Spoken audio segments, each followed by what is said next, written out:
সংযুক্ত আরব আমিরাতের দুবাই একটি উজ্জ্বল রত্ন। বিশ্বজুড়ে পর্যটকদের চুম্বকের মতো আকর্ষণ করে। বছর জুড়ে বিভিন্ন আকর্ষণীয় আয়োজনের মাধ্যমে দুবাই নিজেকে পর্যটকদের কাছে আরও আকর্ষণীয় করে তোলে। এর মধ্যে অন্যতম জনপ্রিয় আকর্ষণ হলো গ্লোবাল ভিলেজ। এটি কেবল একটি আন্তর্জাতিক বাণিজ্যিক মেলাই নয়, বরং বিভিন্ন দেশ ও সংস্কৃতির এক মিলন মেলা, যা একই সাথে ব্যবসা এবং বিনোদনের এক অসাধারণ কেন্দ্র হিসেবে পর্যটকদের মন জয় করে নিয়েছে।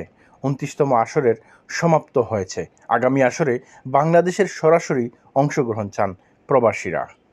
গ্লোবাল ভিলেজের প্রাণবন্ত পরিবেশে বিভিন্ন দেশের প্যাভিলিয়ন তাদের ঐতিহ্য, সংস্কৃতি, হস্তশিল্প এবং স্থানীয় খাবারের সমাহার নিয়ে হাজির হয়। দর্শনার্থীরা যেন এক মুহূর্তে ভ্রমণ করে আসেন গোটা বিশ্ব।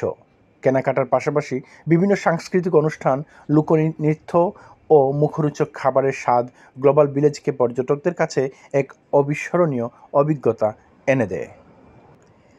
এবারের আসরে প্যাভিলিয়ন ছিল ৩০টি, ছিল ৩,৫০০টি আউটলেট এবং ২৫০টি খাবারের দোকান।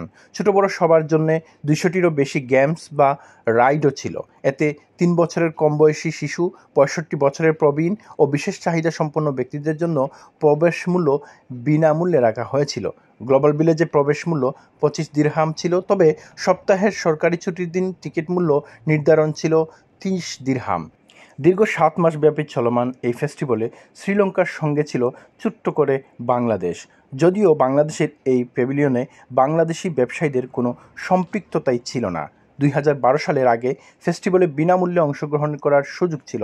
তখন বাংলাদেশের অংশগ্রহণ থাকলেও পরে বিনামূল্যে অংশগ্রহণের সুযোগ বাতিল হয়। এরপর ২০১৭ ও ২০১৮ সালে ছোট্ট পরিসরে বাংলাদেশ এই ফেস্টিভ্যালে অংশগ্রহণ করে। আগামী বছর ৩০তম আসরে দেশীয় খাবার, সংস্কৃতি, শিল্পকর্ম প্রদর্শন, পণ্য বেচাকেনার আন্তর্জাতিক এই মেলায় বাংলাদেশি ব্যবসায়ীদের উদ্যোগে প্যাভিলিয়ন আশা করেন প্রবাসীরা।